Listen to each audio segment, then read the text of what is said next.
दोस्तों, सुनो बुक से में आपका स्वागत है।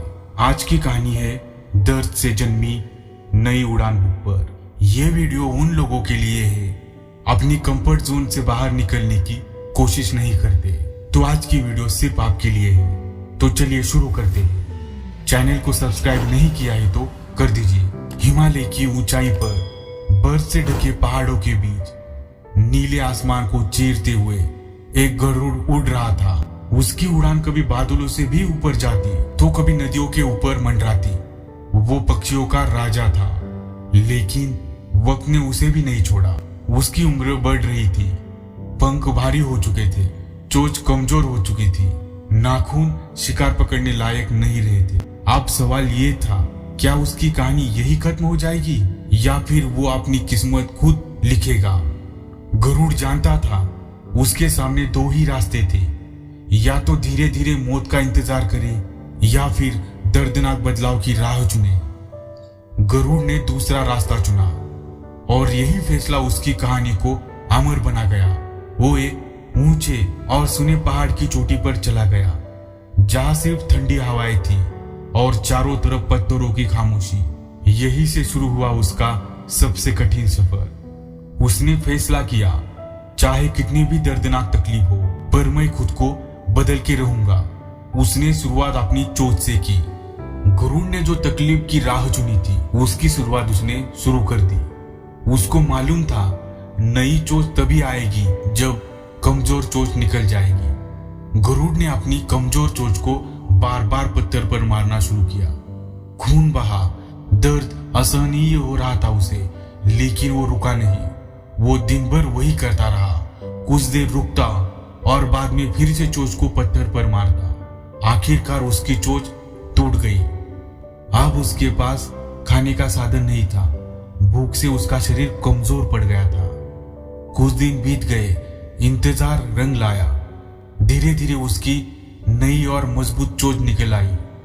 नई चोंच से उसने अपने पुराने नाखून तोड़ दिए।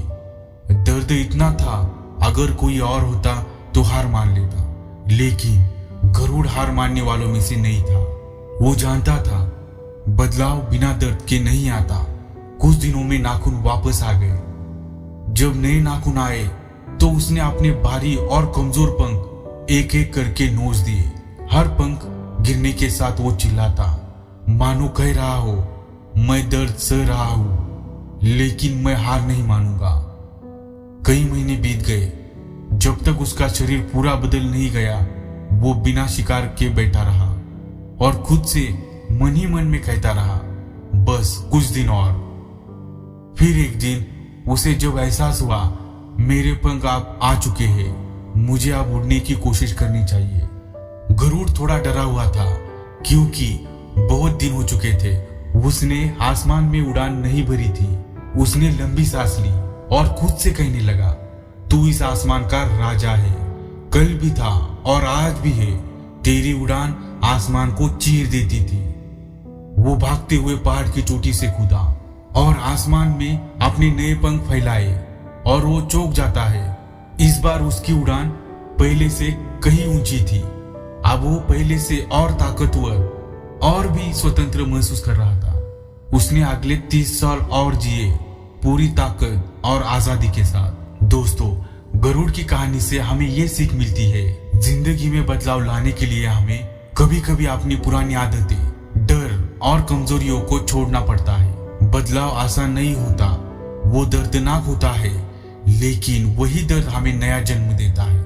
याद रखिए, जब भी जिंदगी आपको तोड़ने लगे तो समझ लीजिए ईश्वर आपको एक नए रूप में गढ़ रहा है। गरुड़ की तरह दर्द सहिए, संघर्ष स्वीकार कीजिए और फिर देखिए आपकी उड़ान पहले से कहीं ऊंची होगी। क्योंकि सच्चा योद्धा वही है जो दर्द को सहकर खुद को नया बनाता है। दोस्तों, अगर आपको ये कहानी पसंद आई हो तो सुनो बुक से को सब्सक्राइब करें, वीडियो को लाइक करें। मिलते हैं अगली वीडियो में एक और जिंदगी बदल देने वाली किताब के साथ। मैं हूं आपका दोस्त और ये थी गरुड़ की कहानी, दर्द से जन्मी नई उड़ान बुक की कहानी, सिर्फ सुनो बुक से पर। धन्यवाद।